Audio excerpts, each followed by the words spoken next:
Hi guys! Hello everyone! Welcome to my vlog! So for today's video, ayun na nga, kakatapos ko lang mag-asikaso sa mga kapitbahay ko na napunta dito pang third batch para maghalukay-halukay dito sa mga damit na pinag-decluttering ko rest yesterday. So yung first batch, yun yung kaibigan ko sa work. Second batch, yung kaibigan ko ulit sa work. And then third batch, yung kapitbahay ko.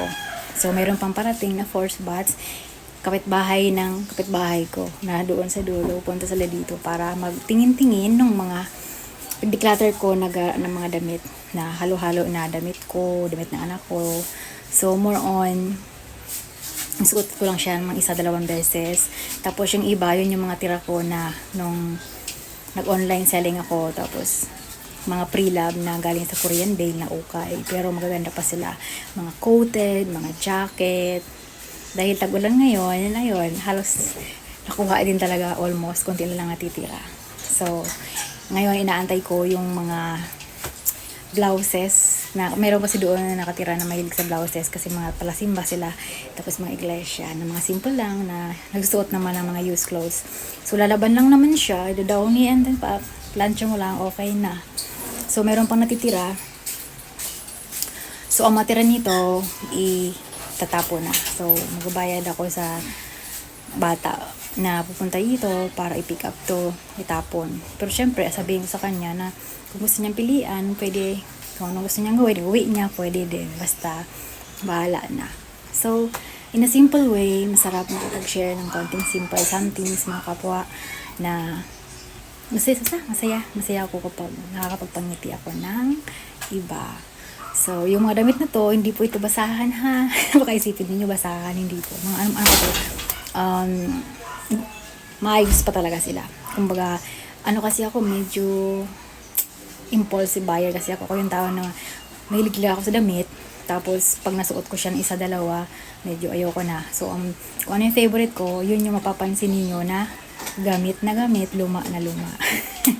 Ganun lang yun. So, yung mga sapatos, na-dispose ko na, bags, na-dispose ko na.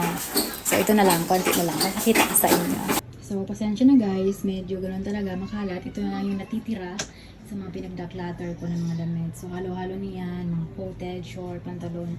Pero, more on sold na sila. So, konti na lang yan, mga blouses na lang yan. Mga blazer, damit na puti, blouses, tapos short. So, medyo madami at makalat po, pero mawawala din yan. Ayan, pawisan ng person. O, diba, nakita nyo na, marami pang kalat.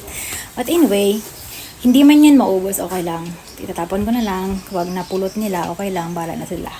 So, ganon, at least once or twice a year, ginagawa ko yan. Last year, nag-donate ako sa nasunugan, pinigay ko sa mga kapitbahay, yung iba pinauwi ko sa Bicol, sa mga pinsan ko. Kaya ganon, natutuwa talaga ako. Tapos yung iba naman, pinost ko online, tininda ko. Pero ngayon, tinamad ako magtinda, kaya pinamigay ko na lang. Dati, ginarado sale ko siya for 10 pesos, 20, 25. Ayun, nakalikom din ako ng mga, I think, 4,800. So, not bad. Kaysa ano. Pero ngayon, everything is free. So anyway, that's it my vlog for today's video. And I hope I hope you feel inspired in this little something that I share. So, hindi naman natin kailangan na tumulong ng bongga.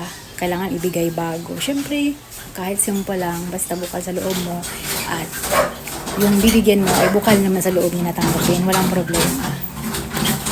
So, ayun. Ingat kayo palagi and all my love.